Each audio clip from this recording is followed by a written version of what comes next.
অকারণে। অকারণ বলতে আমি মনে করি না শুক্রবার হিসাবে আমি রোজা রাখবো, এইটা ঠিক হবে না, বুঝছেন? হ্যাঁ, কেউ যদি এইটা বলে আমি শনিবার থেকে নিয়ে শুক্রবার পর্যন্ত আমার ডিউটি, আমি ডিউটির কারণে আমি কি রাখতে পারি না, রোজা রাখতে পারি না, সেই জন্য আমি চাই শুক্রবার রোজা রাখতে, তাইলে এইটা অনুমতি আছে, এইটা অন্য ব্যাপার, যেহেতু সে অন্য সময় পারতেছে না সেই জন্য। কিন্তু এমনি সে বৃহস্পতিবার সোমবার রোজা রাখতে পারে, ওই দিন রাখবো না, আমি শুক্রবার রোজা রাখবো, এটা নিষেধ। যেহেতু শুক্রবার হচ্ছে গরিবদের ঈদ, সাপ্তাহিক। সমস্যা দেখা দেওয়াটাই সমস্যা দেখা দেওয়াটাই কি মূল সমস্যা। এটা যদি না হতো, মনে করেন আমি প্রত্যেক বছর আলহামদুলিল্লাহ আল্লাহ আমাকে তৌফিক দিছে, আমি একটা গরু একটা ছাগল বা দুইটা গরু দুইটা ছাগল দিয়ে কোরবানি দিই।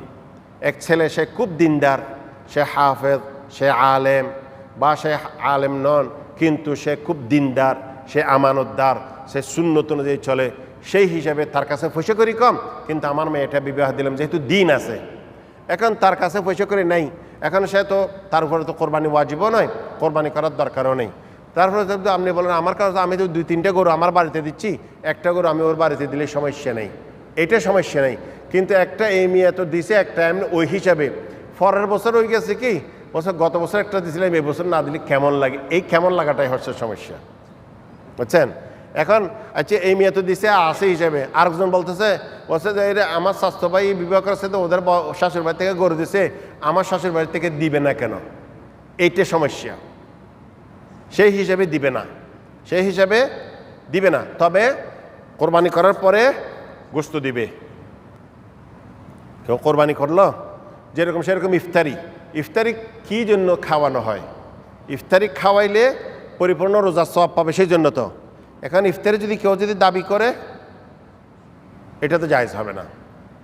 নবী করিম সাল্লাল্লাহু আলাইহি ওয়াসাল্লাম আউলিম ওয়ালাউ বিশা, যিনি শাদী করেছেন উনাকে বলছেন খানা খাওয়াইতে, যদি খানা খাওয়াইতে পারে খাওয়াবে, খানা খাওয়াইতে না পারলে কোনো সমস্যা নেই। যেরকম আলী রাদিয়াল্লাহু তাআলা কিছু খাওয়াই নেই, আলী রাদিয়াল্লাহু তাআলা বিবাহ করেছেন, ফাতেমা রাদিয়াল্লাহু তাআলা আনহাকে বিবাহ করেছেন, ওনার কাছে কিচ্ছু ছিল না, ওনার কাছে একটা বর্ম ছিল, বর্ম, কাবিনের জন্য পয়সাও ছিল না।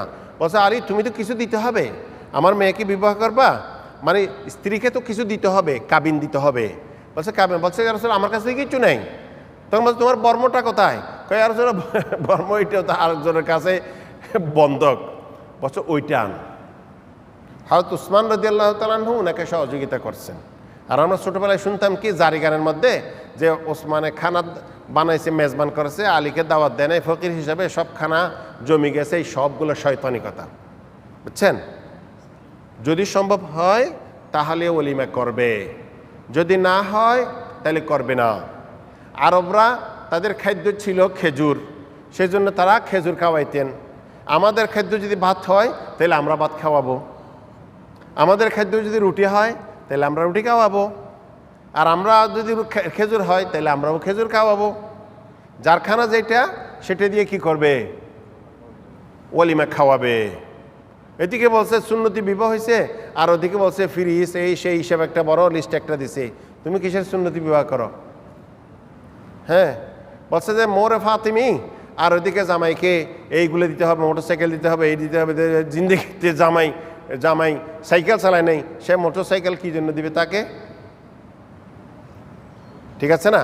হয়তো কেউ বলতে পারে জামাই তো গরিব, আল্লাহ বলছেন ইয়াকুনু ফুকারা ইউগনিহিমুল্লাহ, যুবকদেরকে শাদী করাও, যদি দরিদ্র হয় আল্লাহ তাদেরকে ধনী বানাবেন। ধনী কে বানাবে? আল্লাহ। বিশ্বাস থাকলে হবেই হবে, ঠিক আছে? বাধ্যবাধকতা কেউ করবে না যদি মুসলমান হয়, যদি সুন্নি হয়। সুন্নি মানে যদি সে আল্লাহ রসুল সাল্লামের সুন্নতকে অনুসরণ করে, সুন্নত আদায় করে। সুন্নত আদায় করলে সুন্নি হবে, সুন্নত অনুসরণ করলে সুন্নি হবে। এর নাম লিখে রাখলে সামনে পিছনে আমি সুন্নি হবে না।